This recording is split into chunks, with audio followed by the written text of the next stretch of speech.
बाल वीरों का बल पाकर महाराज आयुध और उनके पुत्र वैष्णव ने गुरुदेव की इच्छा अनुसार पहले देवदत्त के पुत्र को, जो राजा नित्यानंद के राज्य पर बलात्पूर्वक राज्य कर रहा था, उसे मार डाला और फिर उसके ठीक बाद उसके भतीजे भामा को मार डाला, जिसे अभिनंदा ने अपने राज्य का उत्तराधिकारी बनाया था। दोनों को मारकर गुरुदेव ने देवदत्त को उसकी पुरानी हैसियत में लाकर खड़ा कर दिया था और साथ साथ अभिनंदा के ताव को इतना ठंडा कर दिया था कि अब उसे सुलगाने का ईंधन ही नहीं बचा।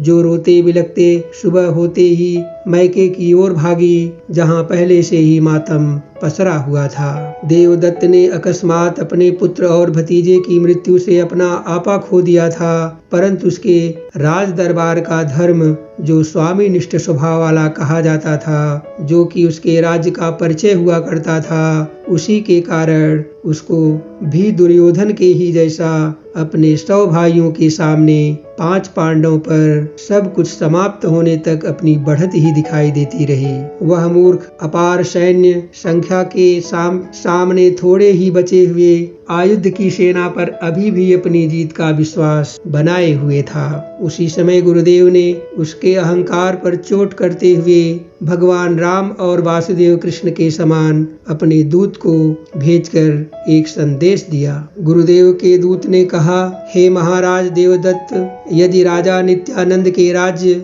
जिस पर बलपूर्वक आपने कब्जा किया हुआ है, और मेरे राज्य को, जिसे आपने मेरे होते हुए ही हथियाने की कोशिश की है, अपने इस दोनों अपराध के लिए माफी मांग लो, तो आपको अपने प्राणों के साथ अपनी सेनाओं की भी रक्षा का अवसर मिल सकता है। मैं वचन देता हूँ कि धर्मशील महाराज आयुध भी आपको माफ कर देंगे, और जिस वीर व्रत के बल से आपने राजा आयुध को हार की कगार पर पहुंचाया था, मत भूलो कि अब वह महाराज आयुध की तरफ से धर्म युद्ध लड़ने की ठान चुका है। अब आगे क्या चाहते हो, यह विचार पूरी तरह आपके पाले में है। डर से यदि प्राण की रक्षा हो जाए तो डर जाए ठहरती है। गुरुदेव के दूत की बात सुनकर देवदत्त ने अपने पुत्र और भतीजे की मृत्यु को नजरअंदाज करते हुए तुलना में राजा आयुध के पास कुछ ही बचे सैनिकों से अपनी संख्या को कई गुना ज्यादा समझकर गर्व करते हुए गुरुदेव के दूत को फटकार लगाई। विनाश काले विपरीत बुद्धि। और दूसरी बात जो बहुत खास समझने वाली ये है कि भगवान राम और वासुदेव कृष्ण ने यदि शांति की पहल अनुनय विनय के साथ की होती तो सर्वस्व गंवा चुका रावण या दुर्योधन तनिक ठहर कर विचार भी किया होता।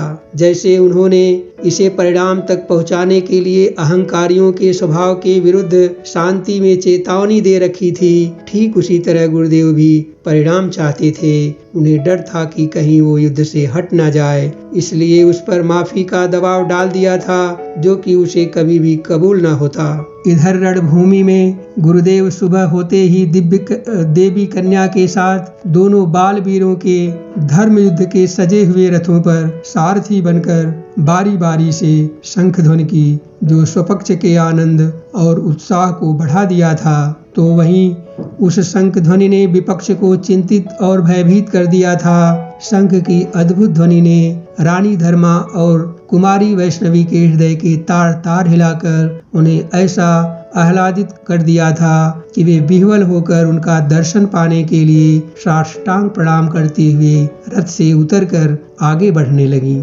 जब गुरुदेव उनको ऐसा करते हुए देखा तो अपने रथ से उतरकर दौड़ पड़े। माता और पुत्री की आंखों में उमड़ रहे आंसुओं से उनका पीत पट गीला हो गया। फिर माता और पुत्री ने बड़े आश्चर्य से गुरु कन्या को देखा। गुरु कन्या ने जब उन्हें माता कहकर प्रणाम किया तो माता की ममता ने जो किया उसे 1000 मुख एक ध्वनि में कहें तो भी शायद संभव न होगा। उसी समय महाराज आयुध ने कहा, गुरुदेव वो देखिए, महाराज वीर व्रत सारथी पुरुषश्रेष्ठ के साथ हमारी तरफ तूफानी वेग से आ रहे हैं। और फिर जब पास पहुंचकर वीर व्रत ने गुरुदेव को देखा तो